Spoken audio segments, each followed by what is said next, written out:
Hey manager, I'm about to leave. Do you need anything else before I go? Yeah, actually, I'm glad I caught you. You know, you kind of stormed out when I was talking to you earlier, and we never really got to a resolution of how we're going to handle this situation. See, I knew you weren't going to drop it, so I did go ahead and look up the employee handbook, and honestly, there's nothing in it that says I can't wear a crop top and go to a bar on my day off. Honey, just because it's not in the handbook does not mean that it's appropriate. Since the only article of clothing that would even identify me as an employee of this establishment is my vest, and I wouldn't be caught dead wearing it outside of this establishment, nothing indicated that I work here. Honey, you don't need to be wearing your vest for people to know that you work here. It's a very small town. Everybody knows everybody. Okay, manager, let me ask you this. If you saw me at a bar in a crop top, you must have been at the bar. So are you not held to a higher standard? You know, you're the manager. You have to set by example, don't you? I'm the manager, okay? Your job is not to question me. My job is to make sure that you're doing your job and not acting like that, okay? Yeah, see, that's not the case. If you're allowed to do whatever you want on your days off, that would incline that we are as well, because when we're off the clock, we are no longer part of this establishment. Plus, I had a drink and was wearing a crop top, okay? I am allowed to wear whatever I want. I'm a grown woman. I wasn't dancing on bar stools. I wasn't, flashing anyone or doing anything inappropriate. I was literally just out with friends enjoying my day off. You can't hold that against me. Honestly, I'm just looking out for you as your manager, because if you were my daughter, you would not be caught dead in the outfit that you were wearing that day. I would think that you would appreciate me coming to you in a civil matter instead of trying to throw legalities at me. It's really disappointing to see you talk to me this way. Without there being anything specifically in the handbook proving that I did something wrong, which I did not, you have no legal grounds to tell me what I can and cannot do on my day off. So this discussion is over. If you push it any farther, I will have to go to the labor board for harassment, stalking, and maybe retaliation if you try to fire me. Hi manager, I'm here for my first day. Well, welcome Faith. How are we feeling this morning? I'm very excited. I'm looking forward to a good day. That's perfect. So I did want to ask you, what time were you scheduled to come in today? I was supposed to be here at 11, so I just didn't know how to clock in yet. No one's taught me. Okay, so you were scheduled at 11 and it's 10:58. We do ask all of our associates to come 15 minutes early so that they have time to get ready to go before they clock in. Oh, okay, I'm sorry. No one told me that in my interview or orientation. So just get here 15 minutes early and go ahead and clock in then? No, it's no problem. Just make sure that our next shift we're showing up 15 minutes early, but no, do not clock in, okay? Oh, I don't understand. If I have to be here 15 minutes early, why wouldn't I clock in?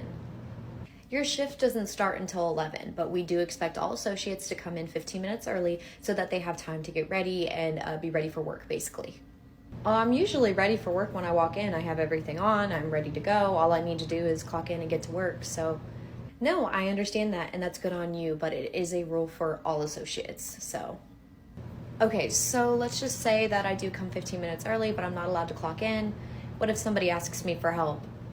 Well, if you're here and you're already ready to work, you are expected to help them, but you cannot clock in until your scheduled time. I'm sorry, I've just never been asked to show up 15 minutes early for all my shifts and not clock in. It's not legal to work off the clock, so that's why I'm asking all these questions. I understand, but it is our policy, so every single associate has to abide by that. Well, your policies don't override the law, so if I come in 15 minutes early, I will be clocking in 15 minutes early because that's when I'm here to start work. If you are not going to allow me to clock in, then I will be here at my scheduled time. I'm not paying you to stand there and do nothing. Go help catering. I'm in charge of checking people in and seating them. I don't see anyone checking in. If you see someone come in, just run back here. Go serve the food. I don't work with catering. They're a different company. You weren't just hired to stand here with your little iPad. But I was. I'm the one paying you and you do as I say. When I was hired for this gig, the job description said to check people in and lead them to their seats. Table 5 doesn't have their appetizers yet. Go to the kitchen and take them to them. No. Excuse me? I don't work with catering, therefore I don't know how they operate, and they just serve table 5. I'm paying you to work. and I will do what's in my job description. Your generation is so greedy, you want to get paid for doing the bare minimum. I'm gonna give you another chance. I'm gonna count to 3. If you don't go help catering, you're fired. 1, 2, 3. Give me the iPad. Could do this myself. Okay, you don't care about your career? It's a minimum wage gig-based job. I have another one tomorrow, plus my 2 other jobs. What's your name? I'm gonna report you. Emily, thank you for coming in for this little meeting. I didn't let you know beforehand, but this will be a disciplinary meeting. Okay, you can't do that, Karen. If it's a disciplinary meeting, I need notice. Emily, I do not have time for you to come at me with your fake rules and regulations. Yeah, that very fake national employment law. Anyway, let's get started. Do you remember when we hired you, Emily, and all of the things you agreed as an employee of the pub? What were they? Okay, as much as I'd love to be in here for 2 hours going through every possible thing I could have done wrong that you've made up in your head, why don't you just tell me what your problem is, Karen? Employer to employee, just talk to me with a little bit of respect. Maybe we can work through this issue. I don't have high hopes though. I would just like to remind you, Emily, that when we took you on, you told us that your availability was full-time. Do you remember that? Do I remember? Of course I remember that, Karen. You didn't give me full-time hours for months. I was on maybe 16 a week, and then suddenly you were giving me 80, and it was getting ridiculous. See, this is what I mean, Emily. Like, you can't be angry with us giving you 80 hours when you explicitly said you were full-time. Full-time is 40, Karen. 40. Not 80. Not any of the other random numbers you've made up in your head. 40. See, again, making up these rules and regulations, why would full-time only be 40 hours, Emily? Full-time is full-time. Fully flexible, 24/7. Obviously. There's no one over there. What? So, moving forward, Emily, if we're giving you 80 hours, I don't expect to be hearing you complaining, okay? You promised us full-time availability. Okay. How many hours do you work a week, Karen? That's none of your business, Emily. I am your manager. Now get back on the floor. We're done with this meeting, okay? Goodbye, goodbye. That's what I thought.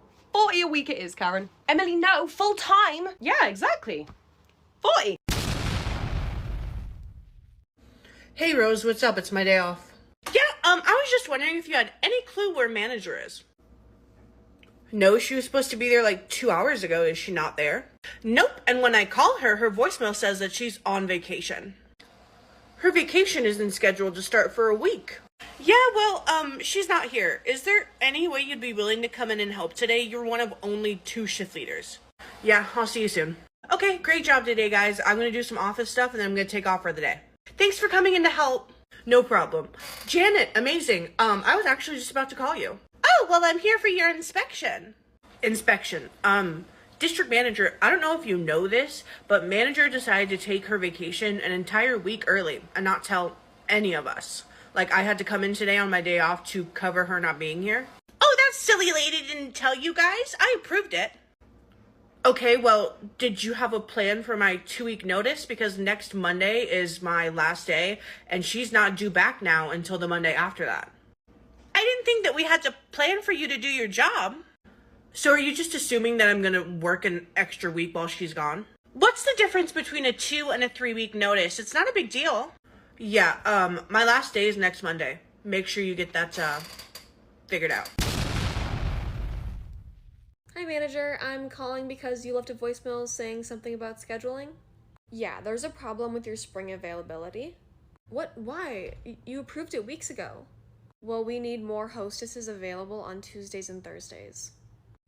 Okay, and? Well, you're only available 2 days a week, Saturday and Sunday, and so I need you to be more flexible.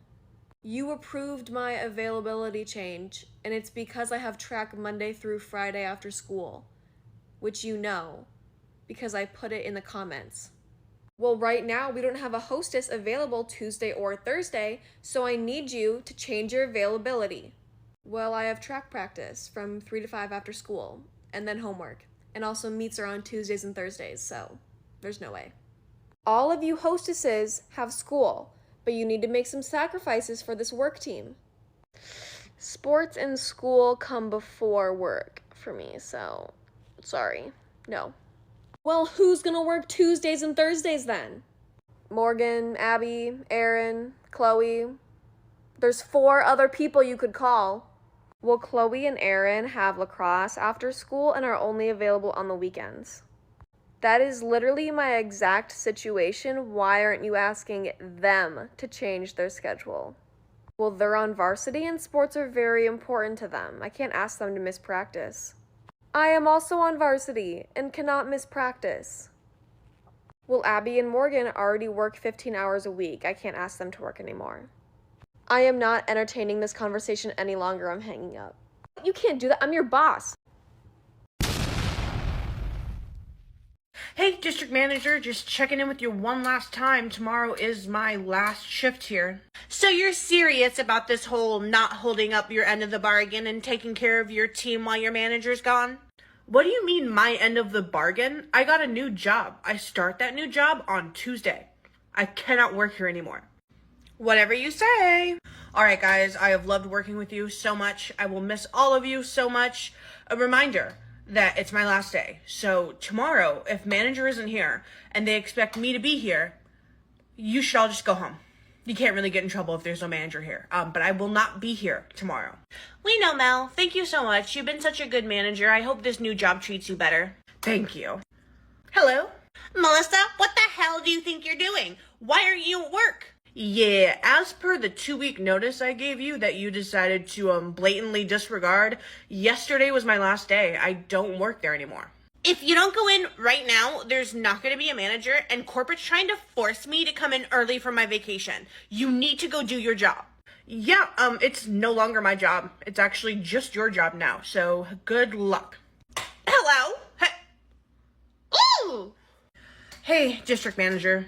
Well, look what the cat dragged in. Why are you calling me Melissa? Because my final check is missing that shift I came in to work on my day off, so I was just wondering if we could get that rectified. Well, do you have any proof that you worked that day? You mean other than you literally seeing me there? Yeah, other than that. Okay, Faith, how are you feeling? Do you have any questions at all about your role? No, I think I'm good. I mean, it's pretty self-explanatory, so I think I'll get the hang of it once I'm continuing to do it.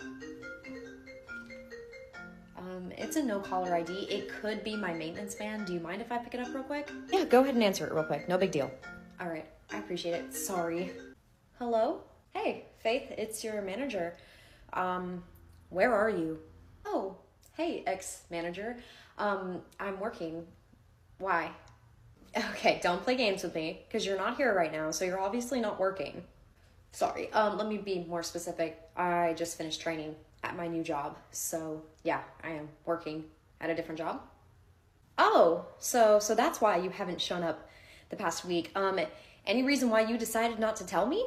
What do you mean, why didn't I tell you? You told me that if I went on my vacation, I wouldn't have a job when I got back, so I got a job while I was on vacation so that I wouldn't be without a paycheck. Or was that just all to intimidate me into not going on my vacation?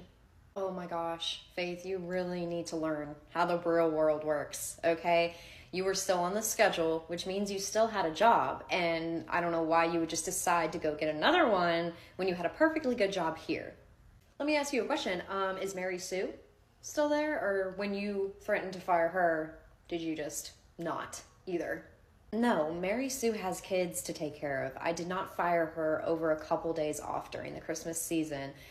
Yes, I wish I had the help, but I'm not going to just ruin a woman's life like that. Yeah, I figured that. So here's the thing. I don't want to work for a manager like you because you do sneaky things. I don't know what possessed you to think that that was okay to revoke my vacation after it was already approved and then guilt trip me into staying, but then it didn't work. And you're here begging for me to come back. And I certainly don't want to work with a coworker that thinks just because she has kids that she's entitled to anything and everything, and anybody that doesn't have kids is supposed to bend over backwards for her. That's not the type of environment that I want to work in, especially for $12 an hour. Oh my gosh, Faith, you need to stop taking things so seriously, okay? It was just a huge miscommunication on all three of our parts, but that happens. That's real life. Oh, you mean like when you told me it was a mix-up and that's why my vacation was revoked, but in reality you were catering to someone with kids and discriminating against me because I didn't have kids? No, The new place that I'm working at now is so non-toxic. I don't have to deal with any of that. It pays so much more that I don't have to work as many hours and I can still have my own life. All right, well, I hope that you don't up and quit that job too, because once I tell all of the companies and all the people that I know how you just up and left and the whole debacle that you caused over a week of vacation, you'll never be able to get a job again. You should have given me your 2 weeks notice, because at least that would have shown a speck of professionalism and I may have just let it go. But now you've screwed over this company, you've screwed over me, and that's not gonna fly. So really think about that and make sure that you stay at that job, because if you decide to leave that one, you'll never be able to get a job again. I really don't care. I don't have to give 2 weeks. You were about to fire me on the spot and leave me with no job after Christmas, the most busiest time of the year, right before tax season, okay? I don't care what you think. I don't care what you have to say anymore. I'm going to enjoy my new job, and you can enjoy trying to replace me. Thank you.